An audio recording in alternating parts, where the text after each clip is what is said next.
Doon sa mga naguguluhan, bakit ngayon pa lang pumapasok yung mga patakaran ng COMELEC sa pagsisimula po ng campaign period for national candidates?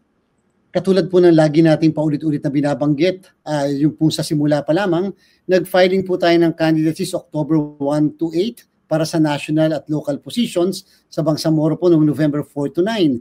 Ang ating pong tinatawag na election period ay nagsimula naman ng Enero 12, January 12, at dyan po nagsimula yung mga gun ban, at the same time yung pagsiset up namin ng mga checkpoints. At the same time, pinagbabawal na mula Enero 12 yung tinatawag, Sir Christian, na mga transfer, reassignment sa ating pong civil service sa pamahalaan. Subalit, hindi pa po yan start ng campaign period. Sabi po ng Korte Suprema sa kaso ng Piñera versus COMELEC, kahit nag-file sila ng maaga, sila daw po ay considered candidates pa lamang sa unang araw ng campaign period.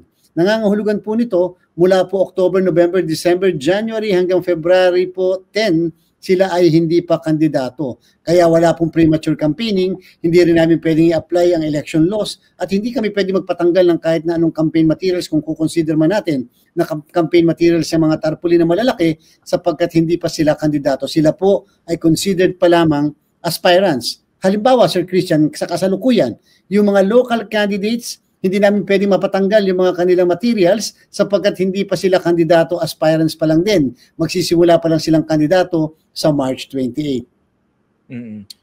Meron po bang effort para maiwasto itong ridiculous situation na ito, na base talaga sa Supreme Court decision, walang premature campaigning dahil ang campaign, yung kandidato considered candidate sa start ng campaign period. Pero alam natin na even before that, nangangampanya sila. That's why it's very ironic, di ba? Ano po ba yung pwedeng gawin para i-cure itong situation na ito?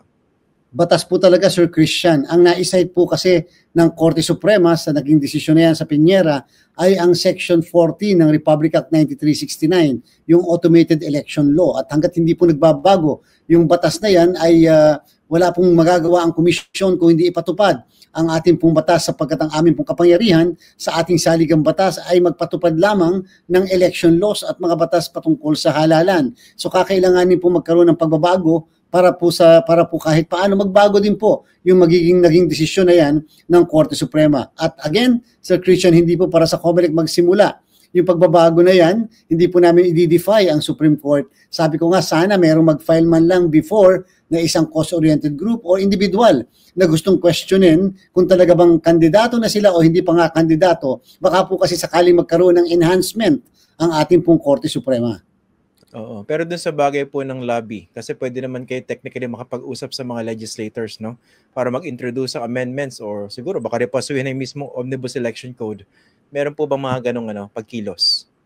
Yan po'y kasama doon sa 963 pages na ating pong pinrovide sa ating Senado, sa ating Kongreso. Baka sakaling pwedeng ma-revise na yung ating Omnibus Election Code ng 1985. Try to imagine, Sir Christian, 1985 na batas, pinapatupad mo sa halalan, may 1987 Constitution, several decades and years after, yung pa rin na pinapatupad nating batas. So talagang medyo hindi na po yan updated. Kaya lang, wala po kaming kapangyarihan na baguhin ang umiiral na batas. Okay, so technically, bago yung Feb 11, kahit ano pwedeng gawin noong mga tumatakbo sa pagkasenador at party list. Tama po ba? Tama po. In fact po, yung lahat ng kanilang ginastos mula po sa pagpa-file nila ng candidacy hanggang sabihin na nating February 10 ay hindi kinakailangang i-report sa kanilang mga SOSE, Statement of Contributions and Expenditures, sapagkat hindi pa po sila kandidato sa mga panahon na iyan at hindi pa sila required na sumunod doon sa patakaran ng pagre-report ng isang tunay na kandidato pagdating ng after the election o yung 30 days after the elections. Pag ganyan kasi, hindi po ba lamang na lamang yung sitwasyon na yan doon sa mga maraming salapi, maraming resources, dahil pwede lang ibuhos lahat yon para sa pangangampanya pero hindi pa sila mapapasa ilalim ng mga patakaran. Yun po yung contention natin, Sir Christian, na ang purpose sana talaga ng ating election laws ay equal opportunity for all.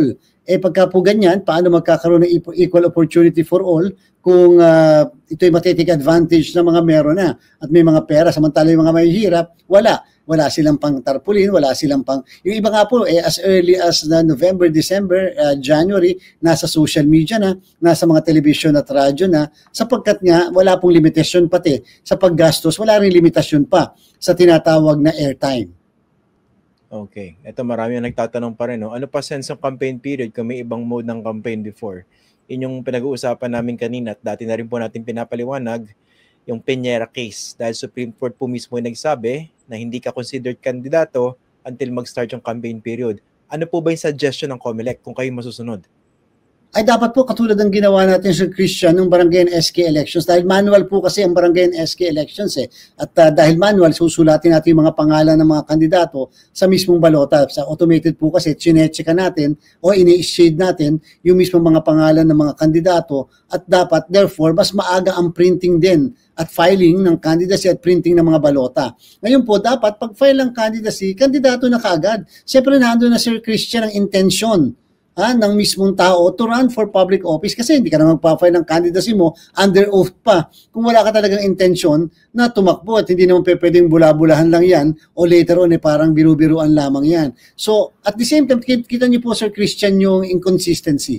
Kung talagang hindi pa sila kandidato, bakit kapag namatay o na-disqualify ang kandidato, pwedeng mapalitan? O di ibig sabihin po, kaya sila pwedeng mapalitan dahil naging kandidato na po sila officially and legally. Correct. Oo, napaka-weird ng ganong situation. Isa pa ito, no, medyo masakit tanggapin ito. So, ibig sabihin, kung nangako na magbibigay ng pera, lupa, o kung anumang anything of value yung kandidato before the campaign period, that won't be considered as vote buying? Tama po ba? Hindi pa po. Wala pong vote buying pa napapasok. Ang vote buying po ay papasok pa lamang bilang isang krimen under the Omnibus Election Code magmula po kahapon. Nagsimula po ang campaign period. Again, hanggang walang campaign period, walang kandidato, aspirants pa lamang po. Okay. Pag-usapan natin yung mga patakaran na ngayon. So dahil nagsimula na po yung campaign period for national candidates, again, sino po yung mga covered nito at ano ba yung mga dapat nilang sundin? Meron po tayong 65 na kandidato sa pagkasenador sapagkat meron po isa na nag-withdraw ng isang araw lamang, 66 po dapat lahat ang kandidato sa pagkasenador. Sa party list naman po, 155 ang lahat ng mga kandidato natin o na mga party list organizations. Ito po yung napakababa, pinakamababa halos na itong mga nakakaraang ilang elections na sapagkat 43 lamang ang amin po na-accredit.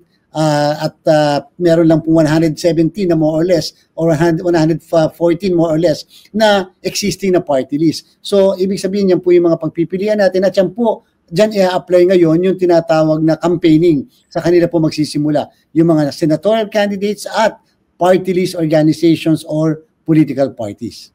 Yung mga senatorial candidates, magkano lang po yung pwede nilang gastusin dito sa kampanya na ito? Pag 3 piso, Sir Christian, per registered voter, kapag ka sila ay may political party, at kapag ka naman po walang political party, ay 5 piso per registered voter. Ngayon po, meron tayong 68.431 million voters sa buong Pilipinas. So, imumultiply nyo lang po yan sa 3 piso kung sila ay may partido politikal.